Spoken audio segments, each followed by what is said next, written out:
agak siapalah manusia paling teruk sepanjang 2022 ini. Pertama sekali, siapa manusia paling teruk sepanjang 2022? Pertama, dia sebenarnya dia tak kira tahun 2022 ke 2021 ke apa. Selagi perangai ni duk ada dan menjadi-jadi pula sepanjang 2022 ni, yang ni patut dijadikan muhasabah kita bersama. Pertama, iaitu manusia jenis tak tahu malu. Perangai manusia yang jenis tak tahu malu. Ini manusia paling teruk sekali. Dia tak ada rasa malu, dia tak ada rasa segan, dia tak ada rasa apatah lagi rasa bersalah tak kala dia melakukan perkara-perkara yang memalukan diri, yang boleh menjatuhkan maruah, mencalarkan nama baik keluarga dia. Dia tak ada malu sama sekali. Ini kawan-kawan semua, padahal sifat malu ini adalah satu seruan yang diajarkan oleh Rasulullah sallallahu alaihi wasallam. Apa antara pesanan Nabi? Inna mimma adrakan nas min kalamin nubuwah al-ula idza lam tastahi fasna' ma syi'ta. Nabi sallallahu alaihi wasallam berpesan, sungguhnya antara kalam-kalam ataupun pesanan-pesanan pesanan nabi-nabi Allah terdahulu berkaitan tentang soal malu ini adalah, kata Nabi sallallahu alaihi wasallam, jikalau kamu sudah tidak ada malu, maka lakukanlah apa sahaja yang diingini. Dia bukan maknanya bila dah tak ada rasa malu, Nabi suruh kita, hang nak buat apa, hang buat pilah, hang suka hati hang lah. Bukan. Maknanya Nabi nak bagi tahu kita, kalau seseorang manusia tu dia dah sudah tidak ada rasa malu lagi, maka apa jua akan dia buat tanpa ada rasa bersalah, tanpa ada rasa ghalat. Tak ada. Dia buat suka hati dia. Walaupun apa yang dia buat tu memalukan keluarga dia, mencalar maruah dia, membuatkan reputasi dia pun juga tergugat. Apa dia peduli? Apa orang sekarang kata, tak apalah, janji viral. Janji viral, janji tular, janji dia cepat famous. Ini masalah. Bila manusia sudah tidak ada malu. Saya tegur diri saya dan semua penonton-penonton kawan-kawan lah. Moga-moga 2023 nanti jangan ulang perangai ni lagi. Dengan di TikToknya, dah pakai tudung tu elok dah. Pakai tudung menutup aurat elok. Yang bergedi, yang menari, yang berjoget tu, apa hal? Kenapa? Pasal apa? Apa tak cukup kasih sayang ke apa? Duk joget menari memang. Oh, rupanya dapat gift, dapat fulus, dapat duit. Patutlah orang tua-tua dulu pesan, orang dulu kalau tak ada duit jual botol. Akhir zaman manusia tak ada duit jual maruah diri. Janji dapat banyak likes, janji dapat banyak tontonan, janji dapat banyak views, dapat banyak share. Itu yang paling dia dambakan sekali. Na'udzubillah min zalik. Bila dah tak ada rasa malu, dia buat satu benda, dia tak kira orang lain. Dia isteri orang ke, dia ni anak ustaz ke, dia ni anak tu imam ke, bapak dia seseorang yang berpengaruh, dia tak peduli. Janji viral. Tu ingat, manusia paling teruk 2022 apabila dia adalah manusia yang jenis tak ada rasa malu.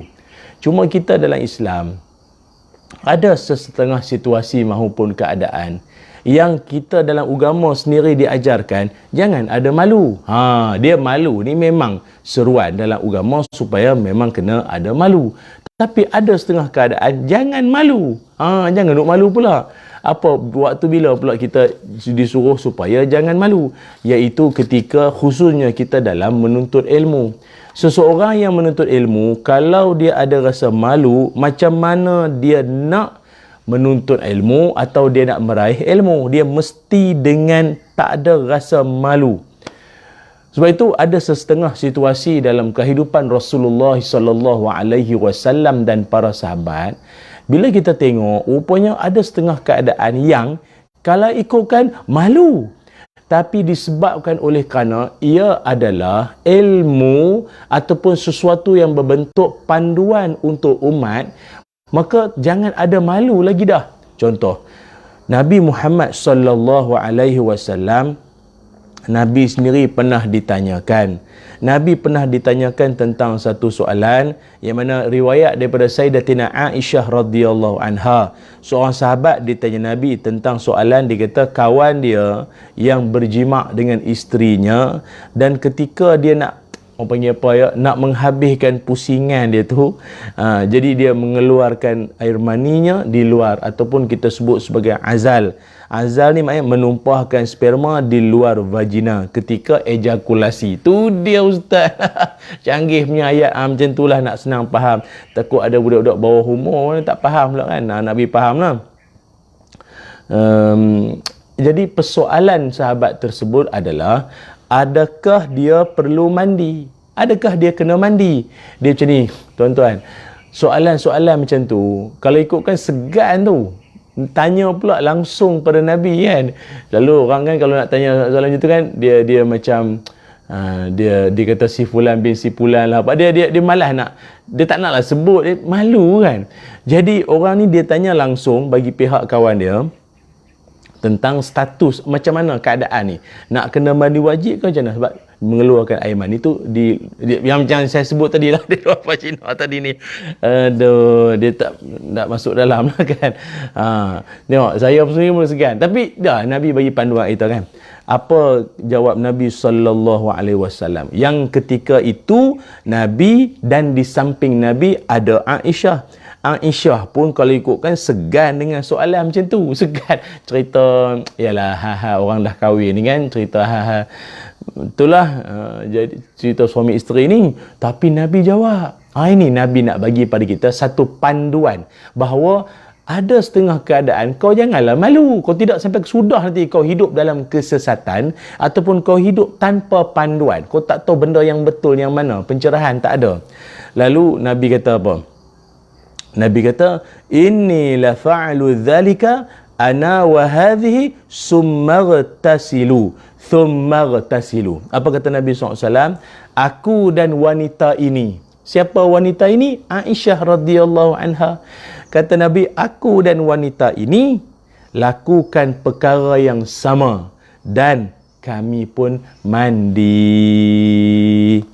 Sadaqa Rasulullah sallallahu alaihi wasallam. Nabi tanpa ada rasa segan, Nabi tak ada malu dak. Nabi beritahu bahawa pencerahan dia adalah, kalau engkau dan maknanya suami isteri sungguh pun keluarkan air mani itu di luar sekalipun, tetap suami isteri itu tetap kena mandi. Nabi beritahu, mandi wajib lah. Maknanya Nabi kata, aku dan isteriku mandi. Mandi. Jadi menjawablah persoalan sahabat tadi ni. Nampak? Hebat kan? Itu maknanya bukan kata malu ni, maknanya tak ada langsung.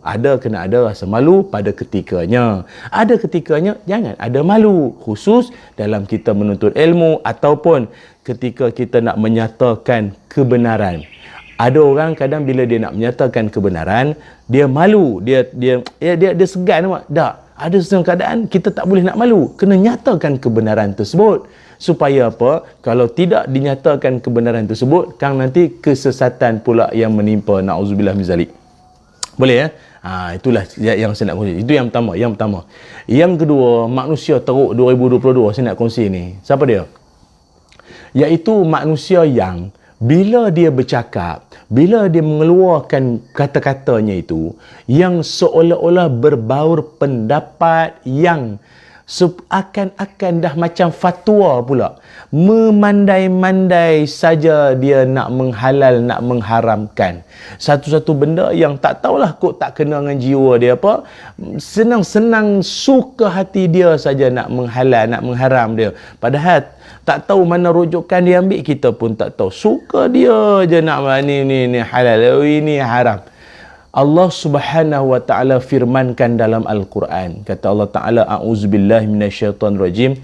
Wala taqulu lima tasifu alsinatukumul kazib. Haza halalun wa hadha haram. Litaftaru 'ala Allahil kazib. Shadaqallahul azim.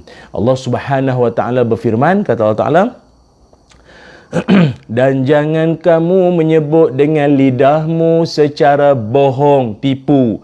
Ini halal, ini haram, untuk mengada-ngadakan kebohongan terhadap Allah. Surah An-Nahl ayat 116. Allah Ta'ala sebut dah. Engkau jangan nak mandai-mandai kata ini halal, ini haram. Suka hati, tak boleh.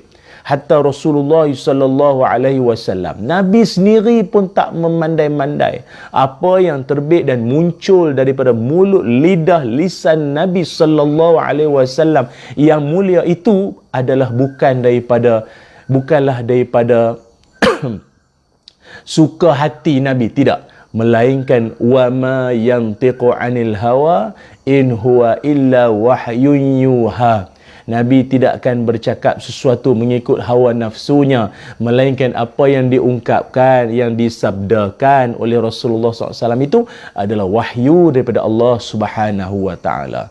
Jadi kita janganlah mana-mana. Yang kita bimbang adalah bila wujud golongan mufti-mufti jalanan. Faham kok mufti jalanan? Bersepah kiri kanan. Kita pantang tanya soalan, dia mesti jawab. Dan jawapan dia pula jawapan yang menghuru-harakan orang. Yang dulu kita pegang dah bahawa benda tu boleh. Mai kat dia tak boleh pula dah. Benda tu kita dah pegang kata tak boleh selama ni. Mai kat dia boleh pula dah. Huru-hara terbalik kelang kabut jadi tak tahu. Patutlah kebimbangan Rasulullah sallallahu alaihi wasallam adalah baginda pernah menyebutkan apabila tanda-tanda dunia dah nak akhir zaman nanti, apabila ilmu itu akan diangkat, ilmu dicabut bukan bermakna kita tidur malam tadi tidur. Ustaz ni buat pasal saya berkuliah di Kedah ni kan, di Sik Kedah kampung saya ni, dia punya aura Kedah tu lah cakap tu, dia tidur lapak ayam apa itu yang keluar tu, minta maaf tuan. Jadi kita tidur malam tadi, bangun pagi jadi bodoh. Jadi apa pasal aku jadi bodoh? Jadi bodoh, tak ingat nama ni, tak ingat. Bukan. Ilmu dicabut menjelang akhir zaman itu adalah apabila dimatikan biqabdil ulama, dimatikan ulama seorang demi seorang. Itu maknanya. Seorang demi seorang ulama pergi meninggalkan kita. Dan kalau saya tak sebut benda ni pun tuan-tuan mesti dia maklum dah. Sering dapat maklumat, dapat berita WhatsApp lah pemergian ataupun telah pulang ke rahmatullah Syekh As-Sahibul Fadilah itu ini. Kita dah tahu, semua maklum dah. Yang membimbangkan adalah bukan sekadar ulama yang makin berkurang atas dunia ini, tetapi Nabi sebut hatta idza lam yabqa aliman ittakhadhan nasa ru'usan juhalan. Apabila dah tak ada lagi berbaki orang-orang alim, maka manusia akan ramai-ramai mengangkat orang-orang bodoh sebagai rujukan mereka. Akan angkat orang bodoh sebagai rujukan mereka. Dan orang bodoh ni bukannya reti diam. Fasu'ilu fa'aftau bi ghairi ilmin fadallu wa adallu. Orang bodoh ni pula bila ditanyakan soalan, dia tetap akan jawab. Dia akan mengeluarkan fatwa dia dengan penuh kebodohan. Maka dia tu dah sesat dan dia menyesatkan ramai orang. La haula wala quwwata illa billahil aliyul azim. Ya Allah, Junaidah Idris sedap dengar ustaz cakap Kedah. Yalah, negeri kelahiran saya kan. Itulah tu. Bahaya. Sebab tu saya berdoa lah pada Allah Ta'ala, moga kita 2023 nanti ni pakai insaf belaka lah. Jangan jadi golongan macam tu lah. Dah sekarang sebab platform banyak. Kita ada Facebook, Instagram, YouTube, banyak. Jadi laluan untuk orang nak bercakap. TikTok lagi banyak. Jadi setiap orang seolah-olah boleh bercakap sekarang ni. Dulu TV. Jadi siapa aja yang dapat masuk TV? Pembaca berita, menteri yang berhormat, wartawan. Tapi sekarang ni siapa-siapa boleh memediakan diri dia. Bila dia boleh memediakan diri dia, maka ramai orang boleh mengeluarkan pendapat yang bukan, yang pelik-pelik, yang bagus-bagus lah, yang merapu, yang mengarut ni banyak lah. Ingat. Sebab itu kawan-kawan, saya yalah, kita berdoa kepada Allah, moga golongan macam ni kalau dia menonton, tolong insaf lah, tolong sedar. Kerana kesesatan kita ini kelak akan menghumbankan umat ke arah kerosakan, kebinasaan di suatu hari nanti. Na'udzubillah min zalik. Itu yang kedua.